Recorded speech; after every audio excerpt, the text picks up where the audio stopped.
Olá, começa agora o Questão de Ordem e os assuntos de hoje são os serviços públicos realizados na cidade de Campinas. Alguns exemplos, como tapa-buraco, poda de árvore, fiscalização de parques e jardins. A secretaria tem o objetivo de planejar, gerenciar, coordenar e implementar, por meio das diretorias de departamentos, a manutenção geral do município. Mas você sabia que serviços públicos não são prestados exclusivamente pela administração pública? A prestação indireta desses serviços se dá por meio de 3 dispositivos legais: concessão, permissão ou autorização do poder público. Sobre estes assuntos, debato com os vereadores aqui no estúdio Fernando Mendes e Cecílio Santos. E de forma virtual, Ernesto Paulela, secretário municipal de Serviços Públicos. Lembrando que o debate vai acontecer, farei as interrupções apenas quando o necessário. Secretário, começo com o senhor. Dados de 2021, os serviços mais solicitados através do telefone 156. Tapa-buraco com 2.292 ligações. Poda de árvore, 2.287 ligações, e fiscalização de parques e jardins, com 1.057 ligações. Como este trabalho de definir as prioridades do que fazer primeiro, seja bem-vindo ao Questão de Ordem. Bem, primeiramente quero cumprimentar os vereadores Fernando Mendes e o vereador Cecílio. Prazer estar com vocês nesta discussão, né, sobre os serviços públicos da cidade de Campinas. Primeiramente, dizer que essa coisa de transparência no serviço público, prestação de contas, é alguma coisa no Brasil muito nova, né? Que até muito pouco tempo não se falava nisso. O processo democrático, né, a transparência levou a essa prestação de contas que a administração pública, o agente público tem que fazer para a sociedade. Na minha opinião, esse processo de transparência é que leva a dar crédito para o serviço público. Daí, esse elevado número de pedidos que nós temos no telefone 156. Não fosse isso, não teríamos esse número elevado, se não houvesse crédito desses serviços. Então, eu avalio, o vereador Fernando, o vereador Cecílio, que a administração pública, ao longo dos anos, vem ganhando credibilidade junto à população no atendimento. Segundo, que esse número também elevado de pedidos, na minha opinião, ele está estreitamente ligado à questão que nós chamamos de cobertor curto. Ou seja, o dinheiro público que nós temos destinado para esses serviços não é suficiente para dar um atendimento mais rápido. Vamos pegar o exemplo do tapa-buraco. O tapa-buraco, especificamente, vereadores, nós tivemos um problema em novembro do ano passado. Nós fechamos uma licitação pública e ela teve problemas, porque a empresa que venceu não conseguiu demonstrar que tinha os equipamentos para atender. Isso judicializou e nós ficamos 7 meses sem contrato de tapa-buracos. Isso, então, gerou um número elevado de pedidos que nós estamos debelando agora, né? A poda de árvores, ela tem algumas peculiaridades, vereadores. A árvore, então, veja, eu gostaria até de contar uma história aqui, porque ela precisa estar nesse contexto. Eu estou nessa secretaria há 44 anos. Eu iniciei no Departamento de Parques e Jardins. Aquela época, eu estou falando de 1976, 77, a pessoa, quando construiu uma casa, a cereja do bolo era plantar uma árvore na calçada. Era a cereja do bolo. Por quê? Porque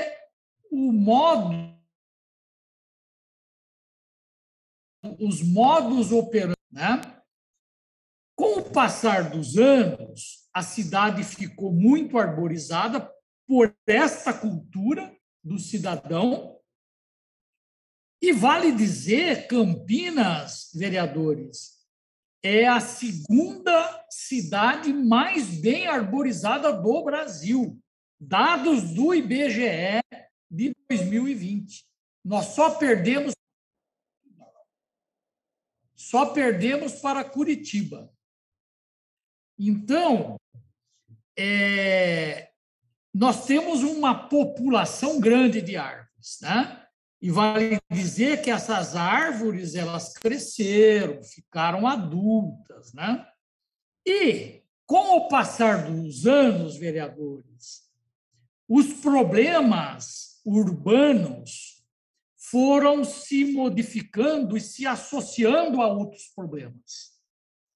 O problema que aparece a partir dos anos 90 foi o problema da segurança. A cidade cresceu muito, os problemas sociais vieram, e aí veio a figura do medo. E a árvore acaba sendo associada à questão do medo. Por que as pessoas pedem para podar a árvore? Para que à noite, por exemplo, não tenha um escurecimento da rua, para que a árvore não sirva de trampolim para o assaltante pular dentro da casa. As pessoas hoje não têm mais paciência para limpar a calha da casa e aí querem que poda, que é para não sujar a calha. Então, vejam, a maioria dos problemas são problemas que não têm relação com a função da árvore no meio urbano, que tem uma função nobre, né, de filtro, de aninhamento da pequena fauna, de abrigo para a pequena fauna, muitas vezes até de alimento para a pequena fauna. Algumas árvores produzem sementes e frutos, né? E, de repente, todo mundo quer podar a árvore, mas por esses motivos que nós acabamos de comentar. E, mais uma vez, o número de equipes que nós temos para podar árvores não é suficiente para dar um atendimento mais célere, né? Por quê? Porque falta recurso para ter mais equipes, né? Então, todos são atendidos, mas num tempo que não é o tempo, muitas vezes, que o cidadão gostaria de ter o atendimento. Bom, se tem um especialista no assunto, então, nós estamos conversando com ele desde a década de 70, né, nos serviços públicos, por isso, ao longo do nosso Questão de Ordem, os questionamentos vão surgir, nós vamos conversando, então, com o secretário Ernesto Paulela. Vereador Fernando Mendes, através das ferramentas que vocês, parlamentares, possuem para fiscalizar o Executivo, tem as indicações Então vocês protocolam e solicitam, por exemplo, implantação de playground, pista de caminhada, academia ao ar livre, arborização em determinado bairro, retirada de entulhos e limpeza em uma determinada rua. Como é que é este trabalho? Como é que esta demanda chega até você? Só este ano o senhor encaminhou 202 indicações ao Executivo. Seja bem-vindo ao Questão de Ordem. Bom, meus agradecimentos à TV Câmara, como sempre, que nos dá essa condição de chegar até os munícipes e expressar o nosso trabalho, né, através de ferramentas como esta. É até difícil a gente falar aí depois da fala do secretário Ernesto Paulela, a quem eu cumprimento, e também nosso vereador aqui, o Cecílio Santos.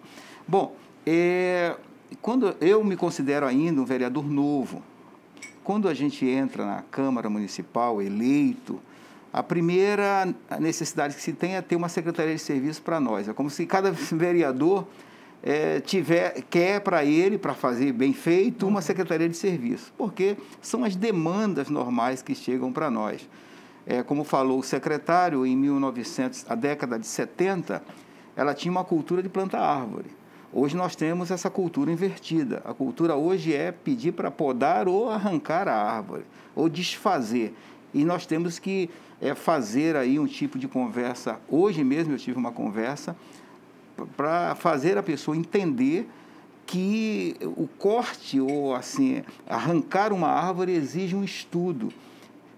Pode-se estar cometendo até um crime. Então, todo esse tipo de situação tem acontecido nos nossos gabinetes. Por exemplo, de janeiro até agora setembro, eu já ultrapassei as 200 indicações variadas em termos de tapa-buracos, corte de árvore, podas de árvores, busca de equipamentos públicos, e também as questões que se voltam para se renovar os equipamentos que já existem e fazer uma melhoria.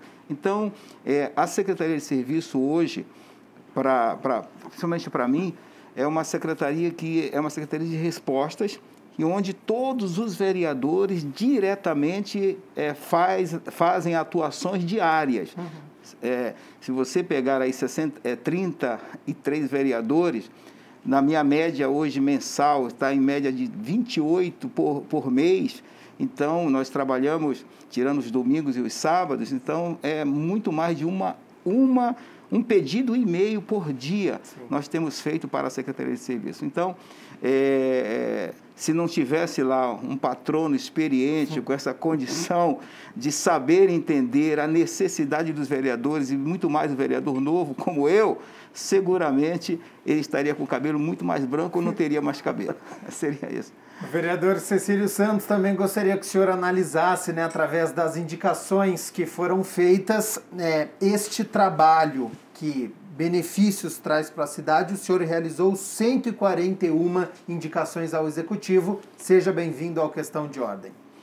Obrigado, Gabriel. Prazer estar aqui contigo, cumprimentar nosso colega aqui, o vereador Bispo Fernandes, cumprimentar também o secretário Ernesto Paulela e dizer que, sem dúvida nenhuma, esta ferramenta que dispõe a Câmara das indicações é importante porque acaba sendo um intermediário entre a população e o Executivo, né? E dizer ao secretário que, de fato, é importante e a gente registra, sim, este crescimento da população através da transparência, né? Esta confiança da população, através dos serviços que são realizados e as respostas que, inclusive, 156, através do Gabinete do Prefeito, faz à população, é fundamental para que a população se sinta respaldada, não é? E tenha essa confiança nos serviços públicos. Mas a quantidade, o volume, como foi mencionado, no meu modo de entender, ainda porque necessita, né, de melhorias no serviço. Como bem disse o secretário, as equipes que ele dispõe para fazer essa manutenção, digamos assim, na cidade, ainda é pequeno, carecia de mais equipes. Então, é importante que nós aqui na casa, ao chegar o orçamento, por exemplo, do ano que vem, possamos dar uma olhada e ver se vai contemplar essa necessidade que aponta a população. Imagino que o próprio prefeito, a equipe do secretário estejam também atentas a isso, não é? Então, é fundamental a transparência para dar confiança à população, mas também equilibrar, não é, este número de equipes para fazer o serviço na ponta, não é? Sem dúvida nenhuma, essa questão abordada da poda de árvore, né, é fundamental. A manutenção das árvores, no meu modo de entender, também carece de uma educação ambiental, porque a população ainda preserva, no meu modo de entender,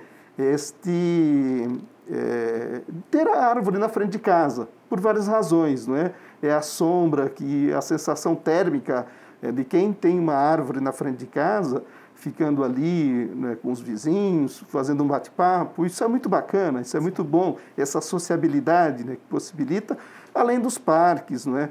E também é muito importante esses espaços de convivência social. Eu estive com o secretário, por exemplo, recentemente numa visita, numa vistoria que ele fez lá no Jardim Rossim, onde a população nos cobra a implantação, a manutenção, né, de um campo de futebol, mas também ali da praça e com equipamentos de ginástica e tudo mais. Tá. Então, isso é uma realidade que a gente enfrenta e, sem dúvida nenhuma, é importante para a população esses espaços. Portanto, é fundamental que o cidadão também ajude a cobrar, ajude a preservar. Não é? Então, isso que o secretário diz, olha, é sujeira que tem na calha, na verdade, é natural que a árvore desprende as folhas e solte as folhas, é natural, não é? Então, não se pode encarar como sujeira, mas fazer essa manutenção adequada e correta. A sociedade tem o seu papel também. O seu papel, exatamente. É fundamental que os vereadores exerçam o seu papel, o executivo exerce o seu papel, mas o cidadão também deve exercer o seu papel. Agora nós vamos abordar um assunto que sempre traz muitas discussões, que é o lixo. Antes de falar sobre este edital da parceria público-privada, as cooperativas, a audiência pública que nós tivemos no dia 21 de setembro, eu quero abordar a Usina Verde de Campinas. Secretário, com quem foi realizada esta parceria? Toneladas de resíduos têm um destino adequado agora e, com isso, deixam de ser enviados aos aterros sanitários? Exatamente. A Usina Verde, ela foi assinado entre a Sanasa, a Secretaria de Serviços Públicos, o SEASA e o Instituto Agronômico de Campinas. Bom, qual é o papel de cada um? A Sanasa, ela tem um grande problema lá hoje, graças a Deus, né? Que é o lodo de estação de tratamento de esgoto, que é perto de 100 toneladas por dia de lodo de estação de tratamento de esgoto. Bom, se tem lodo é porque está tratando o esgoto. Por isso eu disse graças a Deus, né? Que nós temos lodo, né? Porque tem tratamento de esgoto. A Campinas hoje está próximo de 100% de tratamento de esgoto. E isso é um esforço muito grande da administração municipal, né?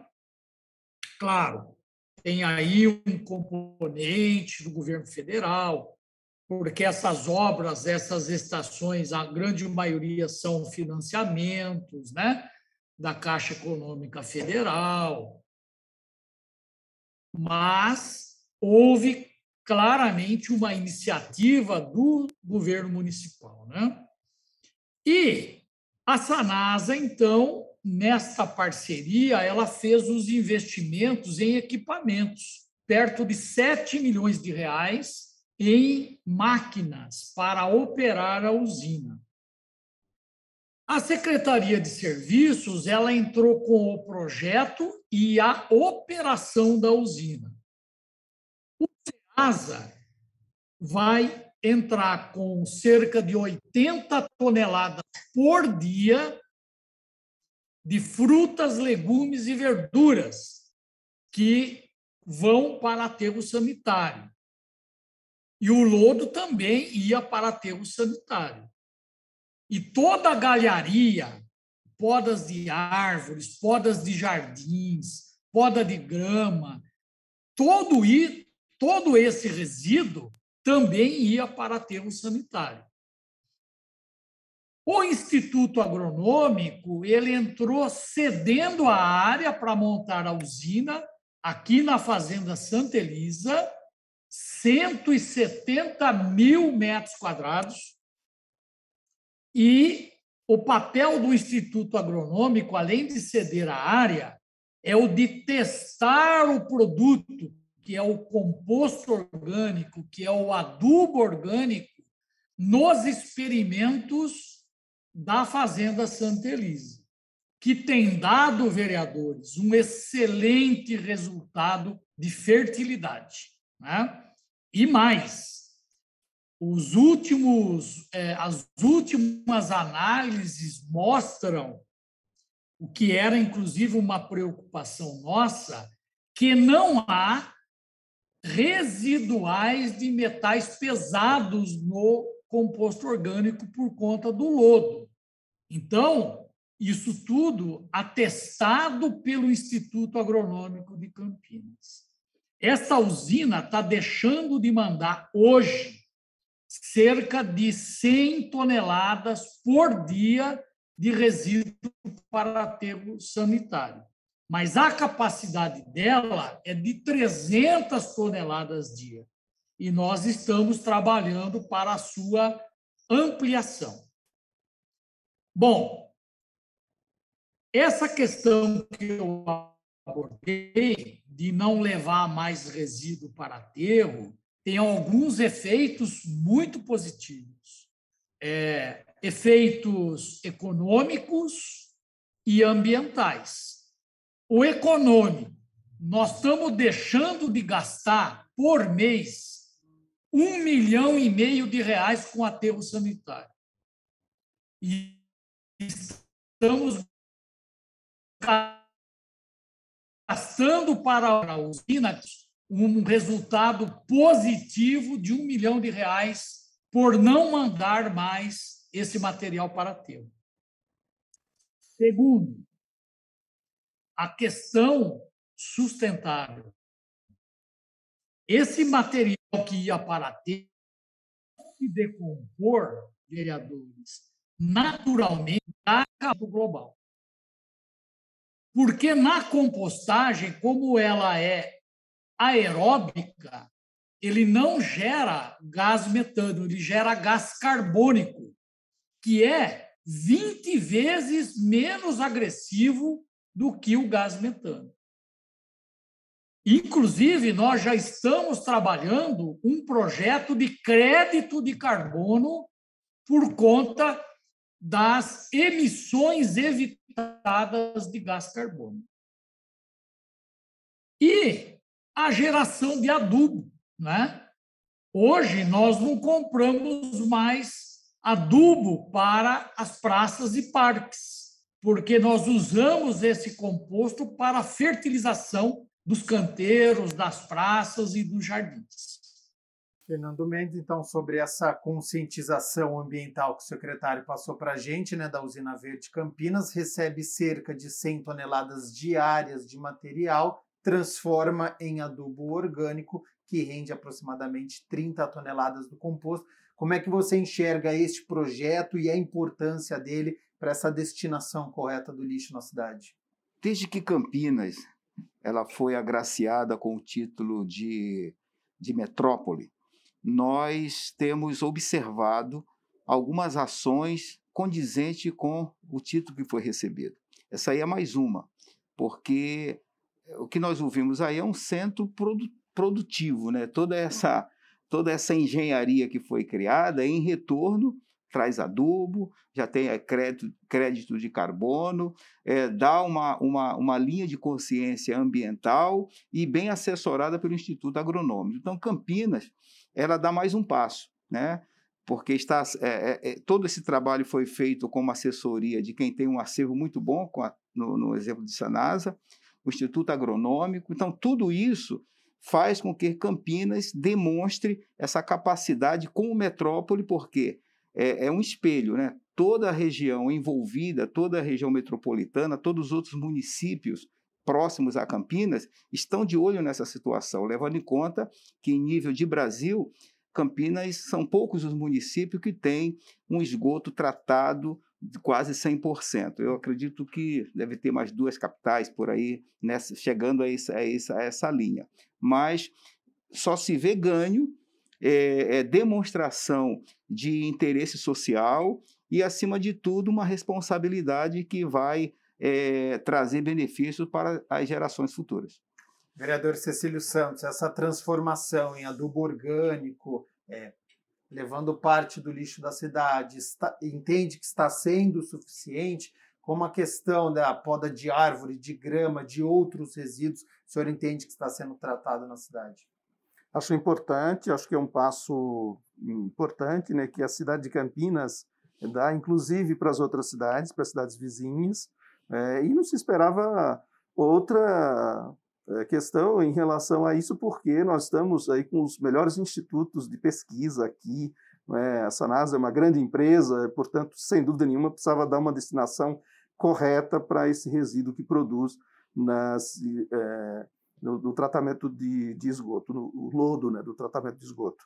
Agora, eu queria perguntar ao secretário se este adubo orgânico, que parece ser muito bom, ele também pode ser utilizado para as hortas e possivelmente as hortas comunitárias, né, que inclusive a prefeitura trabalha nessa perspectiva. Nós temos projeto de lei tramitando na casa e versa nessa direção de ter e espalhar nas cidades as hortas como, inclusive, um incentivo a essa questão do desemprego e atendendo a essa questão social. Secretário, este adubo pode ir para as hortas comunitárias, a esta destinação?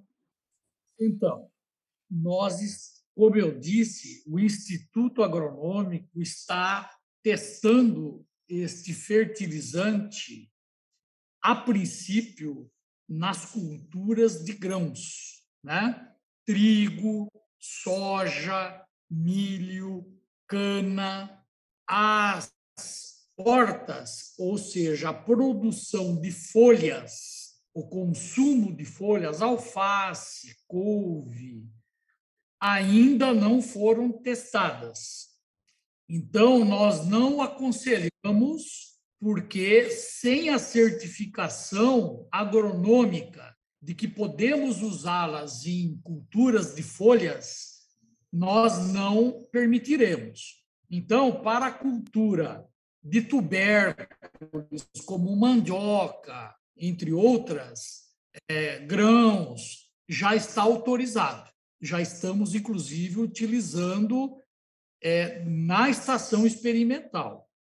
As folhas ainda precisaremos de algum tempo para ter os resultados que possam, então, destinar sem nenhum risco para o consumo em hortas, né?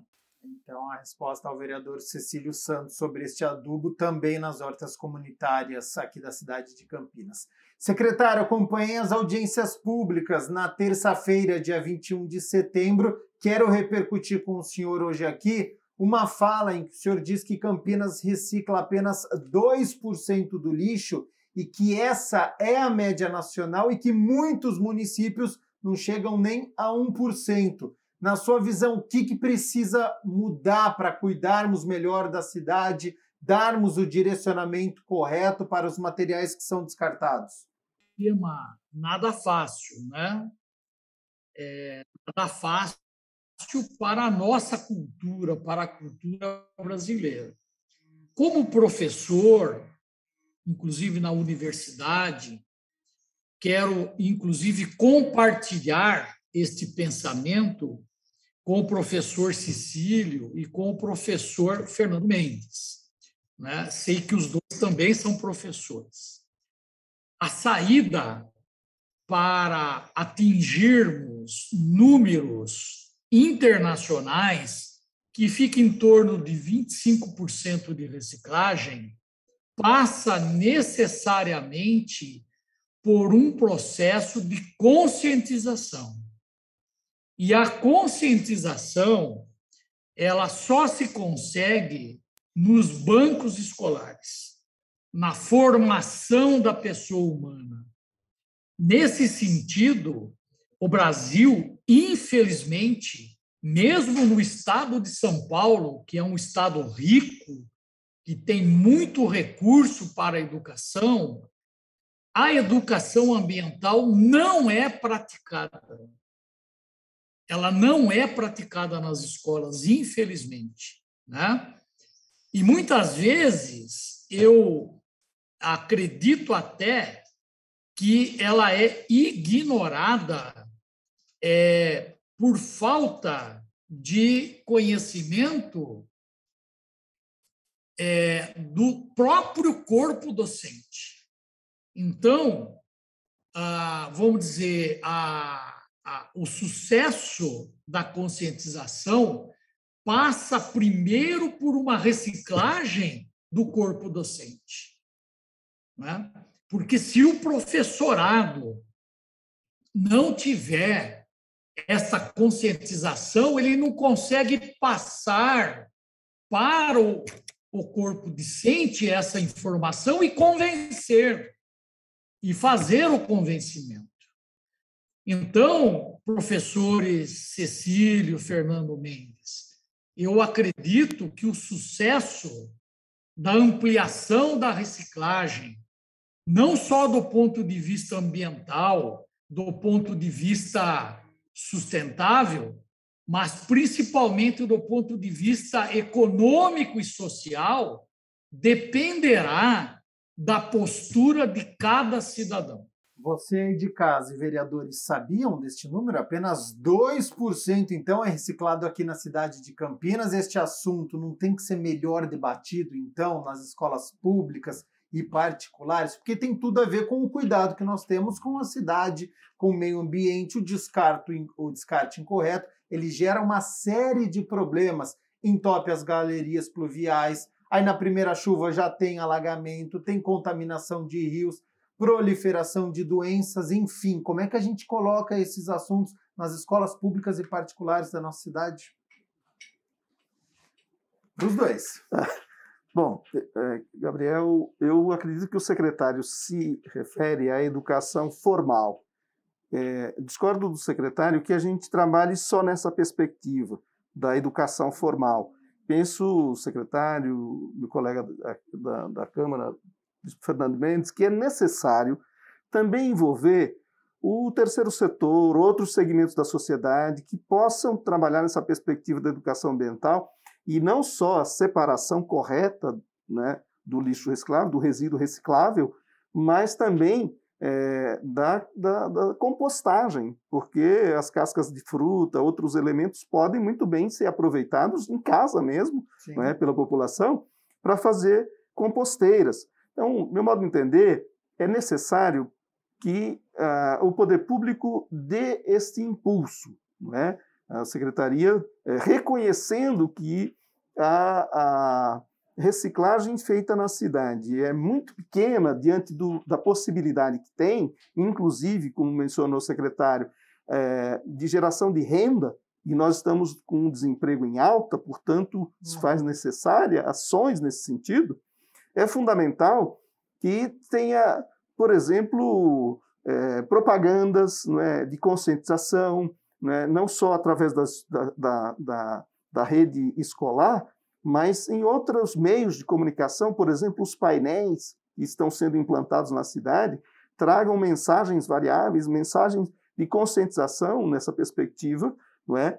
E, sem dúvida nenhuma, eu penso que as crianças na educação infantil são portadoras de um potencial enorme de conscientização dos pais e da família como um todo. Agora, quem dá esse primeiro passo, no meu modo de entender, sem dúvida, é a prefeitura, é o poder público, claro, com incentivo, com condições, com programas para isso. Penso que também é importante envolver os catadores. Nós temos uma gama enorme de catadores individuais espalhados na cidade que sobrevivem, não é, da reciclagem. Ter este cadastro dessas pessoas, e conscientizando, porque eles também conscientizam a população. Um parênteses rápido, na região onde eu moro, tem um rapaz que passa na minha casa, e ali a gente tem os dias que ele passa. Então, alternado ao dia que passa a coleta do lixo, ele passa na minha casa para coletar ali o material reciclável. E geralmente a gente conversa, a gente faz um bate-papo, entende? Ele passando as experiências da coleta e, portanto, a conscientização de parte a parte, não é? Então, é fundamental que não se trabalhe apenas com o segmento da educação formal, mas também com os outros atores. É fundamental envolver também outras secretarias, como a Secretaria do Verde, a Secretaria de Assistência Social, Trabalho e Renda, não é? Eu penso que por aí a gente consegue, sem dúvida nenhuma, ampliar o volume de materiais recicláveis na cidade e, quem sabe, mais ainda, a transformação desse material em não apenas a separação, a segregação, mas também numa matéria-prima, que pode processar o papelão, o PET, e aí ser transformado, né, em matéria-prima, agregando valor significativo para quem trabalha com nesse segmento. Vereador Fernando Mendes. Bom, eu quero reforçar aqui os dois argumentos. Quero concordar com as duas falas que foram feitas. Primeiro, o secretário, quando ele falou acerca da educação do meio ambiente em relação às escolas. Porque eu morei num país que a reciclagem ela beira os 30%. O Brasil é 2%. Eu morei em Israel, ela chega praticamente a 30%. E as escolas fazem muito parte disso. Não só nessa questão, mas também em todas as outras. Por exemplo, vou dar um exemplo. Nenhuma lei em Israel, não lei de guerra, lei relacionada a ambiente político, mas todas as leis que envolvem a sociedade, primeiro quem fica sabendo é a escola. Então, a professora recebe, olha, não vou dar um exemplo de leis que já existem, que na época que a lei foi definida, eu estava lá, não pode mais fumar em lugar fechado. Então, primeiro vai para as crianças, olha, daqui a um mês vai ter uma lei que se seu pai fumar no lugar fechado é $100 a multa, é um caderno a menos para você, é isso e aquilo. Escreve, dá um papelzinho, a criança leva para casa, o pai assina que ouviu falar daquela lei através da criança, volta, aquilo vale 1 ponto na escola. E aí essa lei daqui a um tempo, 15 dias, ela vai para em vigor. Entra em vigor. Entendeu? Então, as crianças participam de tudo. Israel, por exemplo, não tem esses carros que fazem o transporte de criança para a escola. A não ser se for jardim de infância, mas não tem transporte escolar, eles têm que ir de ônibus. E eles é que fazem a segurança na porta das escolas. Os próprios alunos, se for de 12, 13, eles é que colocam o colete. Então, tem uma educação escolar diferenciada. Então, nesse quesito, eu acredito que essa reciclagem que beira lá os seus quase 30%, tem esse apoio da sociedade em geral, mas também de uma maneira muito forte da escola. Nos outros quesitos citados pelo vereador Cecílio Santos, isso é de grande importância. Os catadores, os outros profissionais que estão envolvidos nesta causa, todos eles sendo orientados, porque é uma questão cultural mesmo, é uma questão de educação. Para que se tenha uma ideia, eu já participei observando mutirões de limpeza na cidade, que se tira 30, 40, 50, 60 caminhões de lixo de um determinado local e se fica contente, se faz live, se faz foto e volta 15 dias depois já tem uma quantidade, parece que alguém limpou, a pessoa pensa, limparam para que eu sujasse de novo, né? Então, é uma questão de cultura, uma questão de educação e que o benefício, como disse aqui o vereador Cecílio, as crianças elas têm uma facilidade muito grande de fazer esse papel, porque a criança de Israel e a criança daqui são iguais, é uma questão muda a língua. Se tiver alguém para ensinar, orientar, naturalmente elas vão ser participantes direta dessa educação e, acima de tudo, do benefício da cidade. Secretário, o senhor tem conhecimento se existem projetos para as crianças? Porque esse aprendizado sobre conscientização, maneira correta de separar o lixo, certamente essas crianças vão levar isso para dentro de casa, vão discutir com os pais e com os responsáveis. Então, nós temos sim.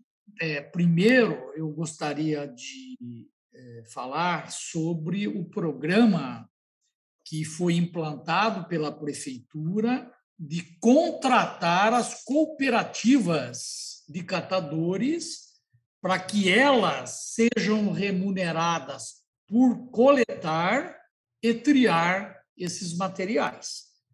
Então, nós estamos tirando isso da empresa de lixo e passando isso para as cooperativas,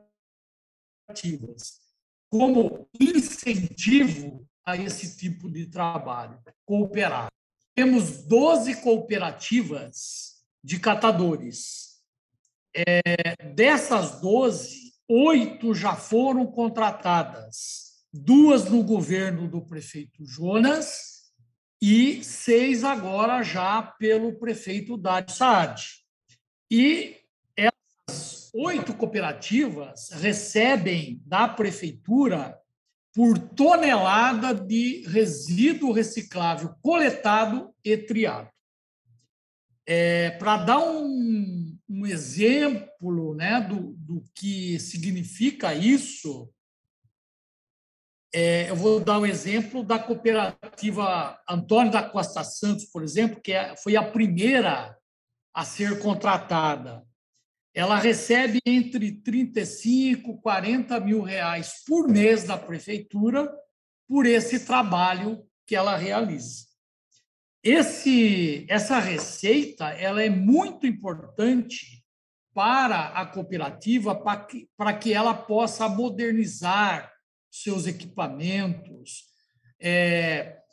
melhorar a renda dos cooperados, e isso vem acontecendo. Tem 4 cooperativas que ainda não foram contratadas. 2 porque não querem, realmente eles não querem ser contratados, e 2 porque ainda não têm a documentação necessária para poder ser contratada pelo poder público. Um outro projeto em andamento chama-se Recicla Aluno.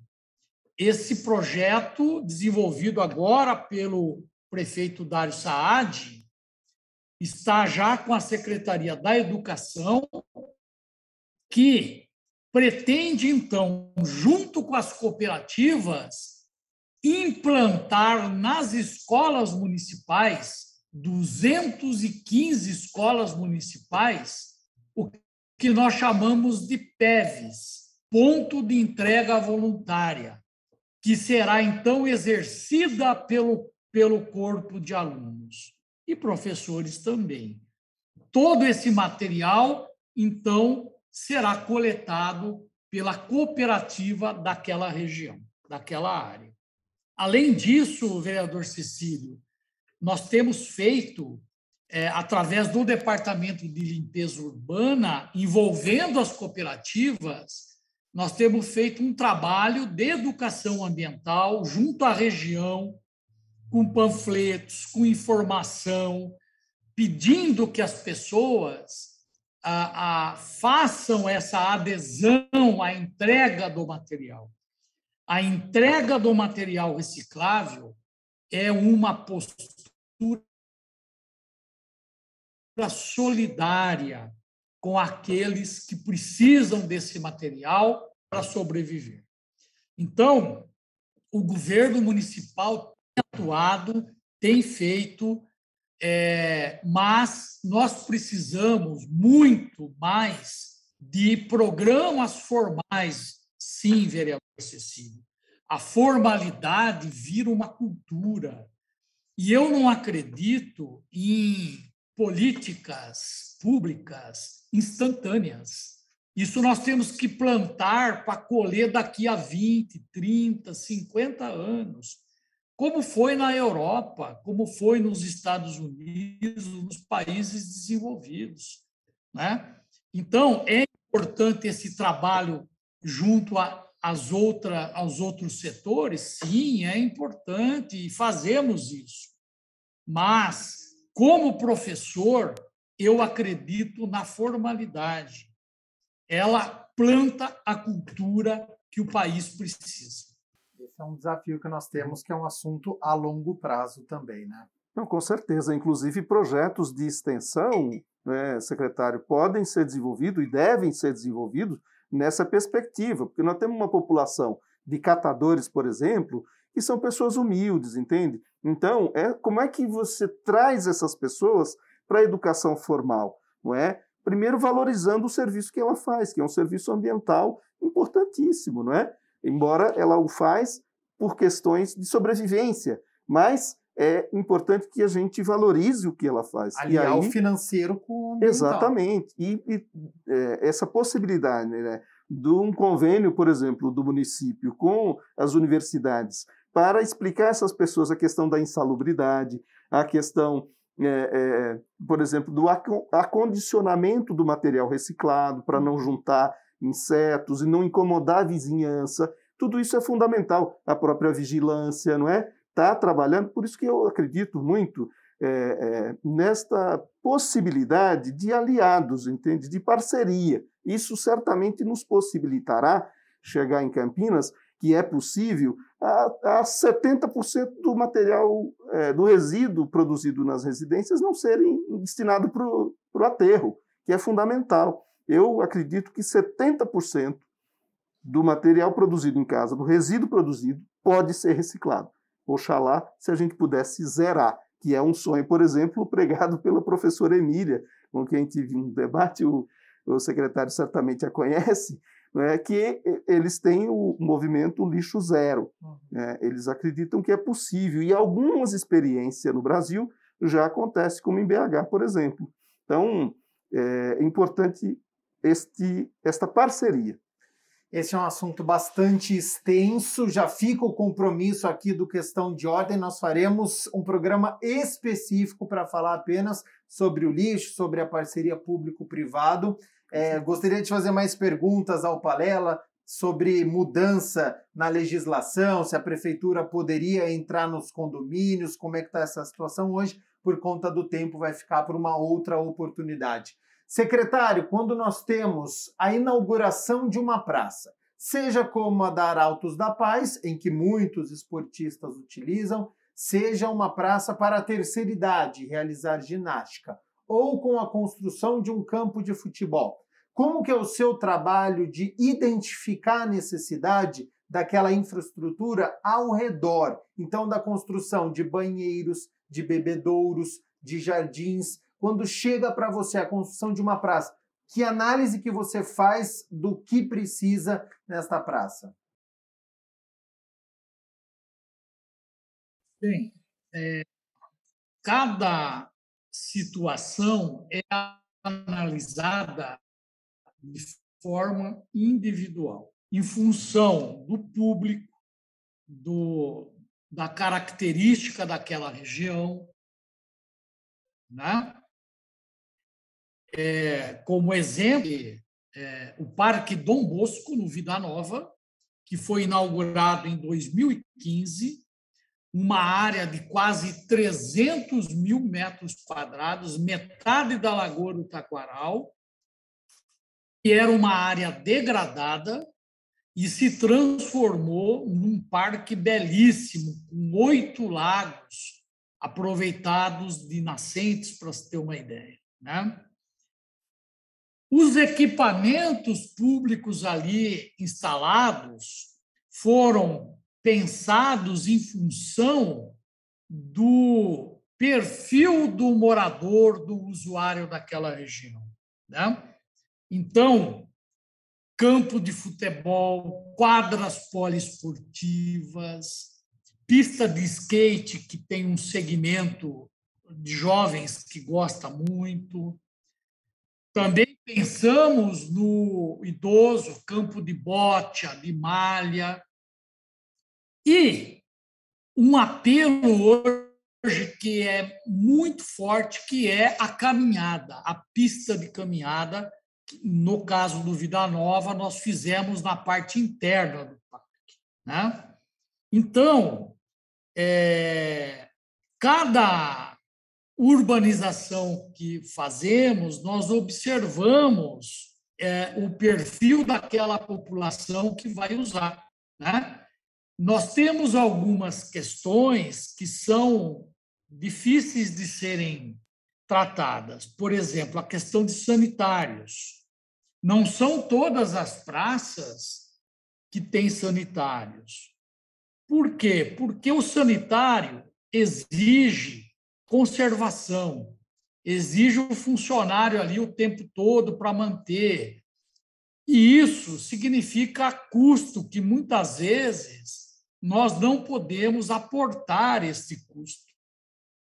Claro, nas grandes áreas, como eu citei o Vida Nova, o Luciano do Vale na Vila União, os parques, né, maiores, todos são dotados de sanitários. Vale dizer que hoje nós temos 25 parques na cidade. Dos 25 parques que nós temos, vereador Cecílio, vereador Fernando, 23 eu pessoalmente projetei e construí, em função do tempo que eu estou aqui na área, né? Lenda. Em função do tempo, claro.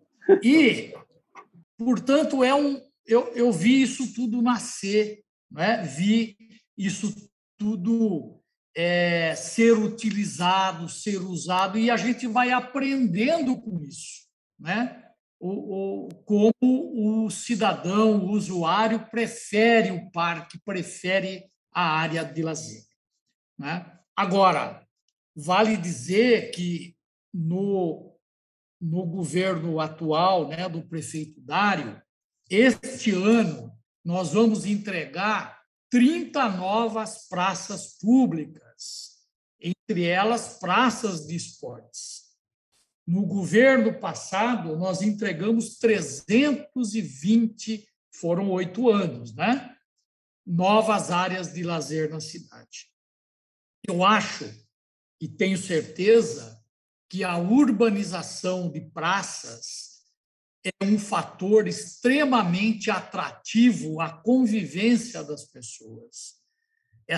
Esses espaços públicos, eles melhoram muito as relações das pessoas e, inclusive, melhora muito a informação local, né? Que, em função de uma série de fatores, nós deixamos de fazer nas últimas décadas.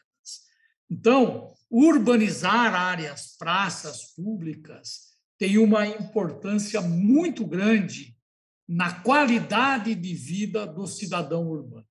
E sobre este assunto, e até para encerrar, porque eu sei que o vereador Fernando Mendes tem um outro compromisso, esse é um trabalho que muitas vezes é realizado em conjunto, né? Através das ferramentas que vocês, parlamentares, possuem, com a demanda da população, vocês pedem, através de um requerimento, de uma indicação, outras construções, além daquela que está sendo realizada, né? Exatamente. Inclusive, eu tive o privilégio de hoje, pela manhã, estar com o secretário, e nós pedimos, tivemos uma grande reunião num grande ambiente, onde ali foi fomentado a criação de uma nova praça com uma parceria público-privada, algo que naturalmente vai fortalecer e favorecer um ambiente que tem uma convivência de mais de 30 mil pessoas. As ferramentas que temos, muitas vezes se faz um requerimento de informação, se olha uma área, se faz um requerimento de informação para entender se é pública e se ali pode,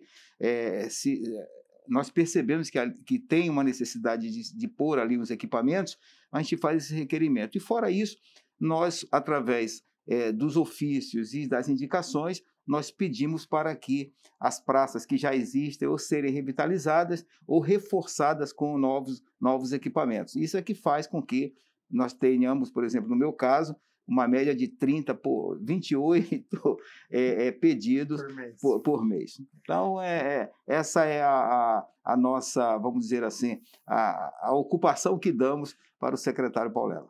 Vereador Fernando Mendes, muito obrigado pela sua participação aqui no Questão de Ordem. Já fica o convite aqui para o senhor participar de uma outra vez e agradeço todas as mensagens e informações que você passou aqui hoje. Eu que agradeço e quero deixar um recado aos nossos munícipes queiram falar conosco no nosso gabinete 10. É o único gabinete que é 10 na casa. Os outros é 9, 11, 12. Procure o gabinete 10, o Fernando Mendes, nós estamos à disposição. Agradeço, então, a participação do vereador Fernando Mendes. O vereador Cecílio Santos continua aqui com a gente, assim como o secretário de Assuntos Públicos, Ernesto Paulela. Rápido intervalo e na volta a gente vai continuar falando sobre esse assunto, ocupação dos espaços aqui na cidade de Campinas através das praças, e vamos falar também sobre iluminação, então não saia daí que o intervalo é rapidinho.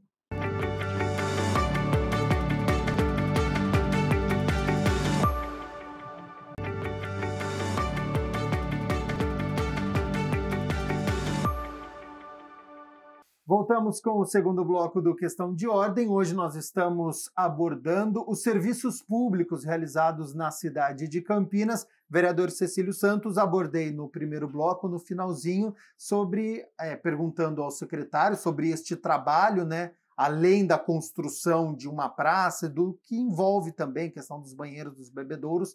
Como é que o senhor entende a importância da questão das praças e das ferramentas que vocês parlamentares têm também para fazer essa cobrança ao Poder Executivo? Acho importante a revitalização dos espaços de convivência, principalmente nós estamos num período de pandemia e agora com a possível flexibilização, as pessoas começando a sair, então é fundamental nos bairros a praça, não é?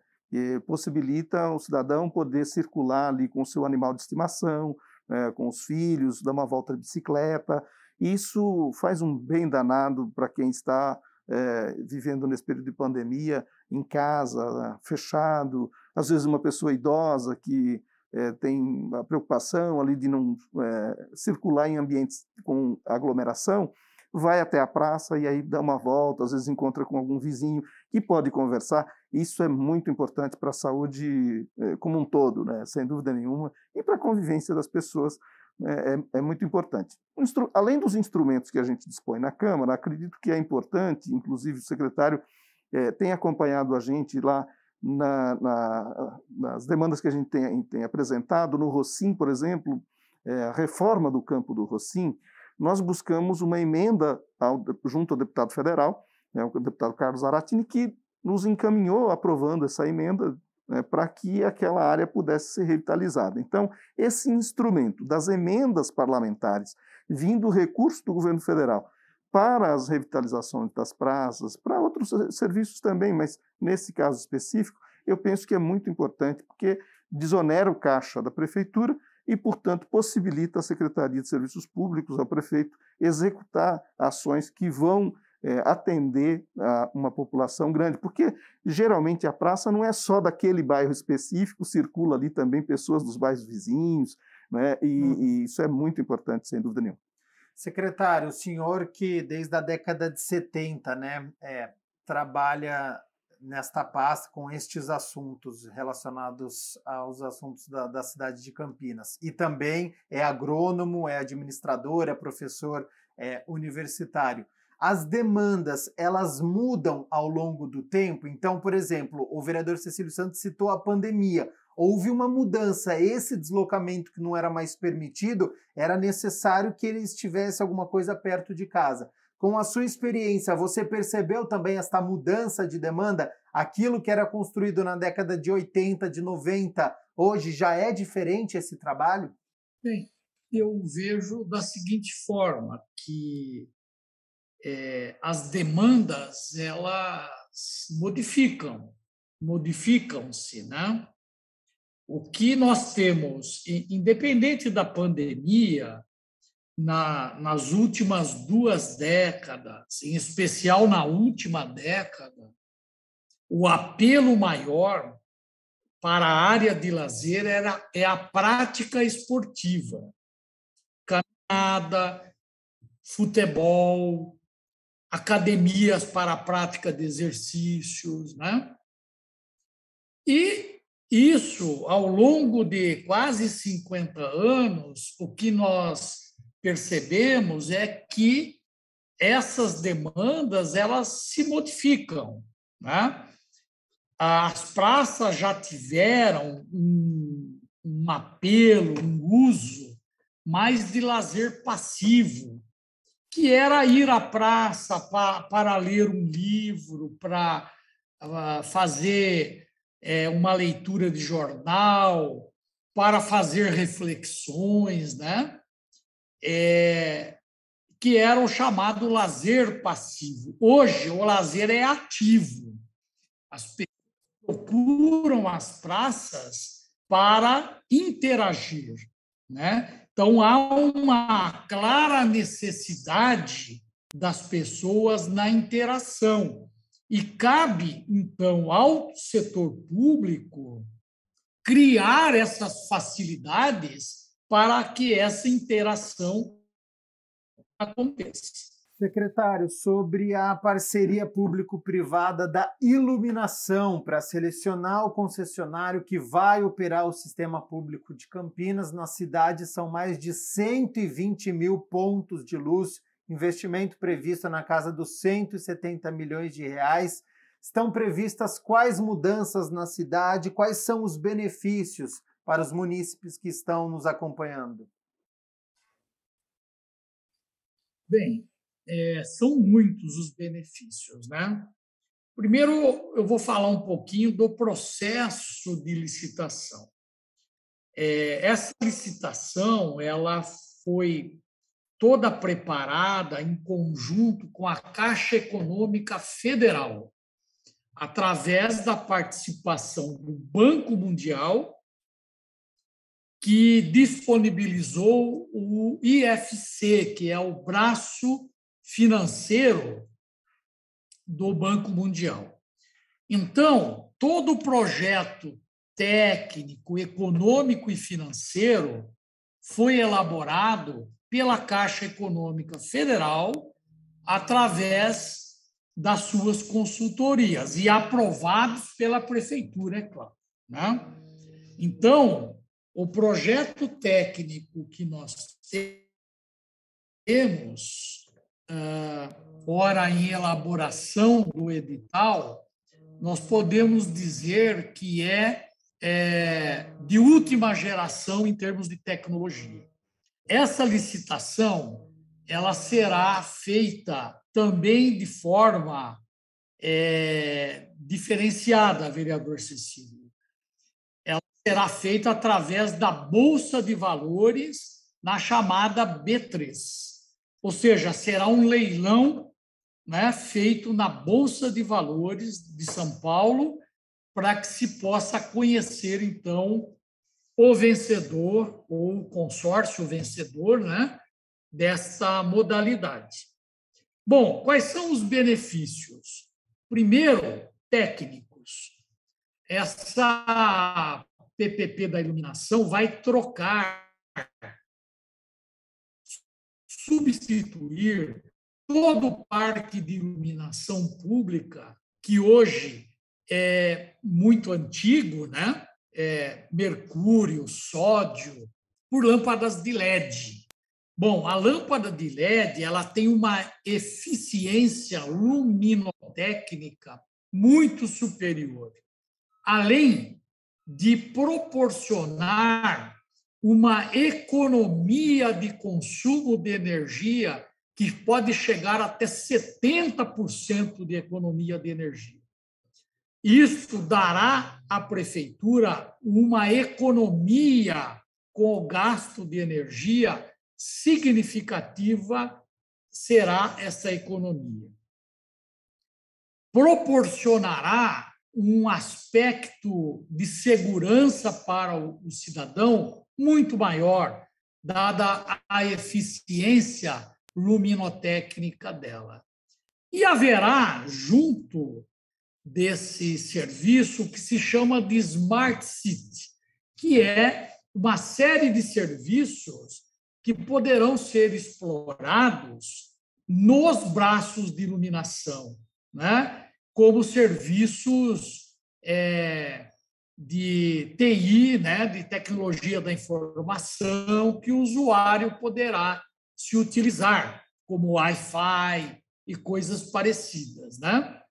Então, essa PPP da iluminação, ela proporcionará ao cidadão, à cidade de Campinas, muitos benefícios sociais, tecnológicos e econômicos e financeiros. Vereador Cecílio, então, modernização, expansão da iluminação pública na cidade, lâmpadas que iluminam mais e gastam menos energia, já que com a crise hídrica estamos discutindo novamente, depois de décadas, o medo de um novo apagão, traz segurança pública, valoriza os locais da cidade que ficam mais bem iluminados. Como é que você vê a responsabilidade da empresa que assumir esta operação do sistema de iluminação pública da cidade? Precisamos acompanhar, creio que é importante, sem dúvida nenhuma, esta PPP. O prazo para que estas melhorias sejam implantadas, imagino que o secretário deva estar preparando, né, neste edital, critérios, né, de como, por onde iniciam essas mudanças, evidente nas vias mais movimentadas, acredito, nos próprios municipais, mas eu queria dialogar com o secretário no sentido da gente avançar um pouco mais, né? As lâmpadas de LED já estão sendo usadas há muito tempo, isso é importante, mas e o aproveitamento da energia solar? Nós temos uma luminosidade no Brasil, em Campinas não é diferente, uma cidade que é alta, né, é bem iluminada pelo sol, graças a Deus. Por que não aproveitamos, secretário, a PPP para que também possa ser implantado, né, os painéis fotovoltaicos e aproveita a energia solar já agora, já que nós estamos falando de grande vulto, né, uma empresa, uma PPP, certamente terá um tempo aí para fazer todas essas alterações, não é? Então, poderíamos pensar avançando também já para o uso da energia solar. Isso foi debatido? Existe essa possibilidade, secretário? Sim, isso está sendo debatido. A prefeitura está preparando um novo públicos com os painéis solares para gerar energia para os prédios públicos, só que nós entendemos leitura de mercado e utilizando aí, inclusive, os consultores técnicos, que misturar essas coisas não teria um resultado muito bom, porque esses mercados eles são separados, né? O mercado gerador de energia não é o mesmo mercado que trabalha a questão da iluminação pública, a operação de iluminação pública. São mercados muito distintos e isso poderia levar a um fracasso do certame licitatório. Mas é um assunto que permeia hoje todo o governo, não só municipal, mas estadual, federal, né? Porque o século XX, vereador Cecílio, foi o século das grandes invenções, das grandes descobertas, e que, como consequência dessas descobertas e aproveitamentos, levou o planeta a essa situação do aquecimento global. Basicamente o uso da energia petrolífera. Então, este modelo agora terá que ser revertido necessariamente. O grande objetivo do século XXI será desfazer tudo aquilo que o século XX fez, em termos de malefícios ao clima e à saúde do planeta. Então, a economia, vereador Cecílio, no século XXI, certamente estará e já está sendo dirigida, olhada para uma economia sustentável. E a energia solar, né, a energia eólica, passa a permear todos esses programas de geração de energia. Vejam o caso da indústria automobilística. Hoje, já se fala que entre 5 e 10 anos nós não vamos ver mais automóveis novos gerados a gasolina. Deverão estar todos eles equipados com motores elétricos. Esta é a maior evidência de que o mundo está mudando. Essas discussões, né, nós abordamos também numa questão de ordem sobre como a crise hídrica ela afeta também a crise energética que o país vive com este medo de um novo apagão, e foi citado, né, também sobre essas possibilidades da energia solar, da energia eólica, fontes renováveis para não ficarmos dependentes apenas das chuvas, porque isso traz um impacto, a gente está vendo, para todas as secretarias, para todas as cidades, e os munícipes, claro, estão dentro destes contextos. Então, estas discussões acho que vão permanecer durante um tempo, inclusive aqui na Câmara de Campinas. Com certeza. Esses temas são temas atualizados, são temas necessários que se faça o debate, não é? E nós temos aqui na casa, apresentamos um projeto de lei nesta perspectiva, secretário, de que a prefeitura trabalhe aí com um prazo que seja razoável, mas inclusive nos postos de saúde, nas escolas, possa já ser implantados painéis solares e aquelas unidades serem abastecidas com a energia solar.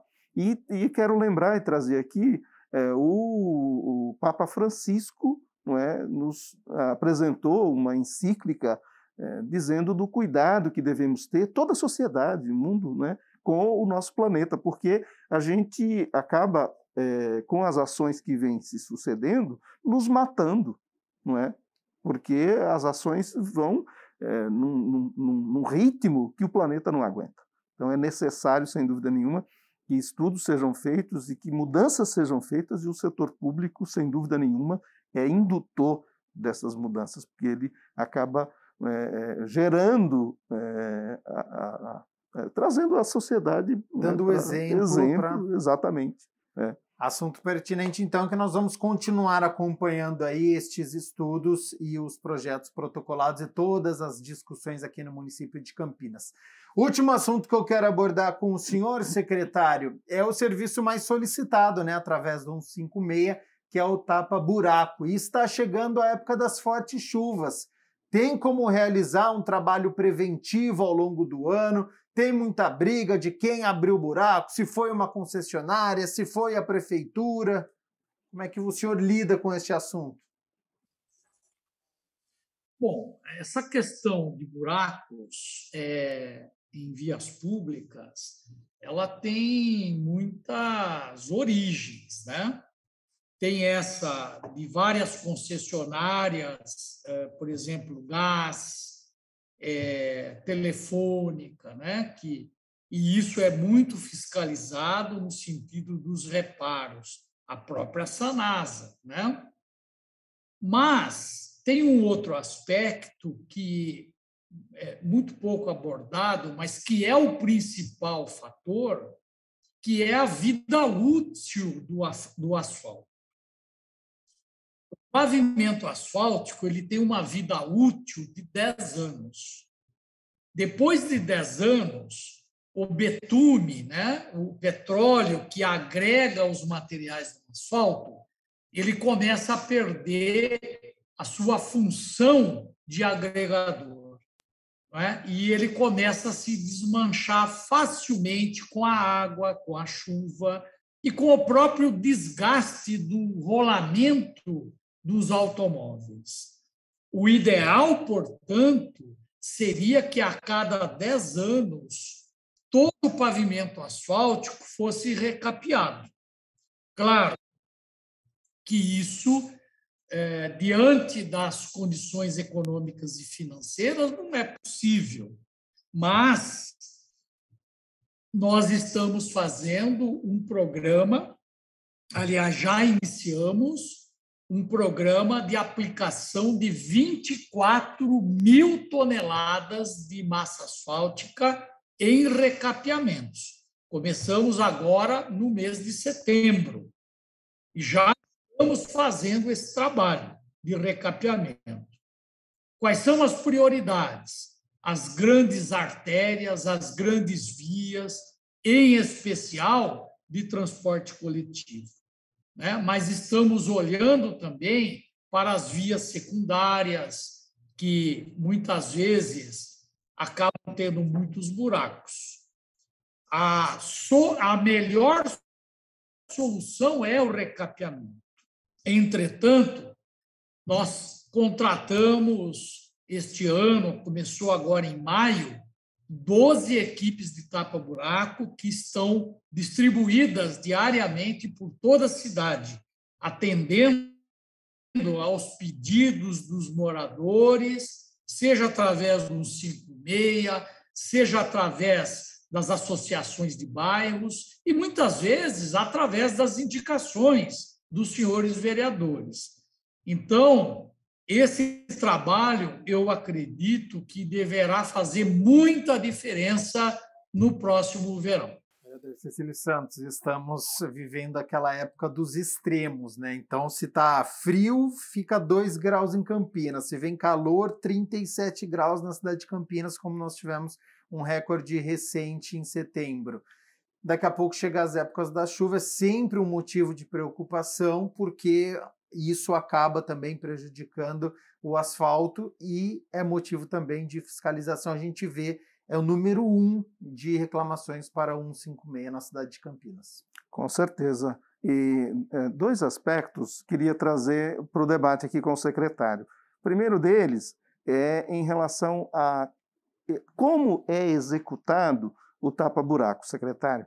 E a gente presenciou em alguns locais, em algumas vias, simplesmente jogar massa e ali os próprios veículos que passam vão fazendo ali a compactação. Não é? Isso, o ideal, não é? Eu não sou engenheiro técnico nesta área, mas pela convivência e o que li, certamente seria recortar onde está ali o pavimento deteriorado e colocar aquela película, né, que é o que faz a ligação, e depois sim a massa e a compactação, não é? Isto precisa ser melhorado. Eu, inclusive, solicitei ao secretário cópia do contrato para ver essa situação, está previsto. Agora, a gente está fiscalizando, acompanhando para que melhore, né, a execução, secretário. A outra questão são a limpeza das bocas de lobo, não é? Porque é evidente que quando esses dispositivos estão assoreados, não estão limpos, a velocidade com que a enxurrada passa acaba também levando a essa deterioração e, claro, onde acumula a água, não é? Ela não tem escoamento, acumula e certamente danifica mais rapidamente ali o pavimento. Secretário, então esses questionamentos sobre as execuções das obras e depois a limpeza que acaba também, né? A gente falava da poda da árvore, então isso acaba acumulando também, depois quando vem a chuva prejudicando o solo. Bem, vamos começar pela questão do tapa-buraco. O serviço de tapa-buraco, ele segue orientação técnica. Essas equipes são acompanhadas por engenheiros civis da prefeitura, que em cada caso indicam a melhor forma de fazer o trabalho. Necessariamente não há necessidade de cortar o asfalto. Existem situações em que isso é necessário. E a equipe tem lá uma máquina chamada policorte, uma serra, né, que abre e faz a caixa para a reposição. Em outros casos, não.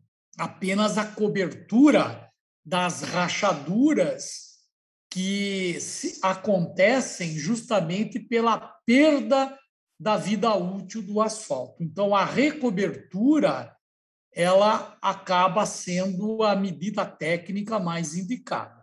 Mas cada caso é um caso e os engenheiros da prefeitura acompanham esse trabalho. Com relação à limpeza de boca de lobo, esse trabalho é feito de forma constante. Era mais realizado quando nós tínhamos os reeducandos. Com a pandemia, eles não puderam mais sair para trabalhar, e isso prejudicou um pouco.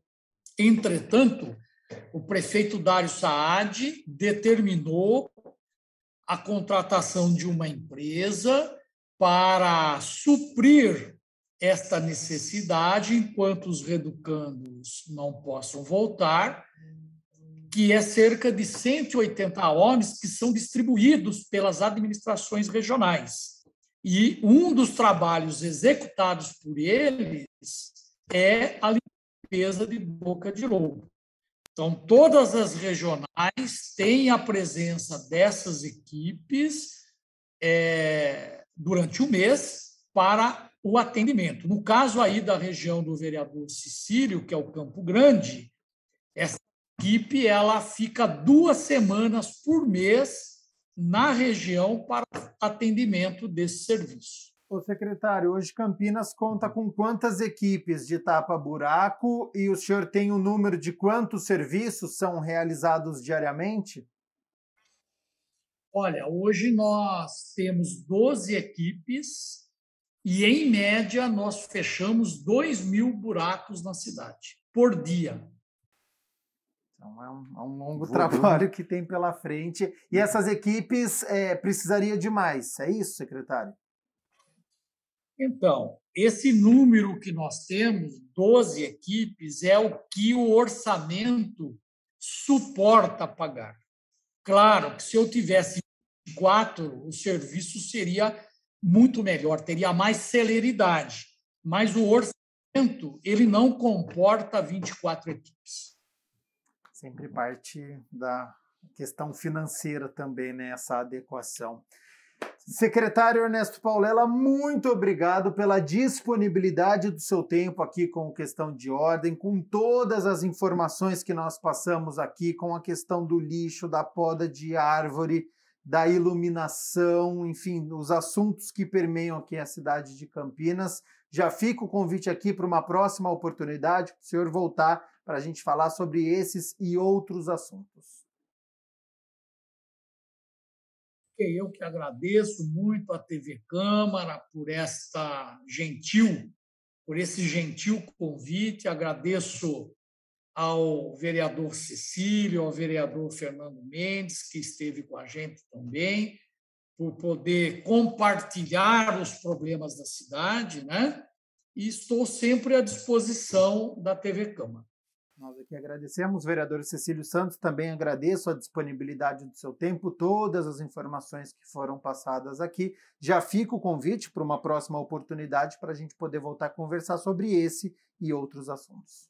Eu que agradeço, Gabriel, parabenizo ao secretário pelo trabalho que vem desenvolvendo na cidade e estou sempre à disposição e parabenizo aqui a TV Câmara por colocar temas como este, né? Esse programa aqui, um brilhantismo, coordena e faz as entrevistas, é muito importante para que possa os vereadores apresentarem os seus questionamentos, as secretarias apresentarem, né, também o seu trabalho. Penso que assim a gente presta um serviço de grande relevância à população de Campinas, levando informação qualificada e debatendo assuntos que são de grande relevância para a população. Muito obrigado.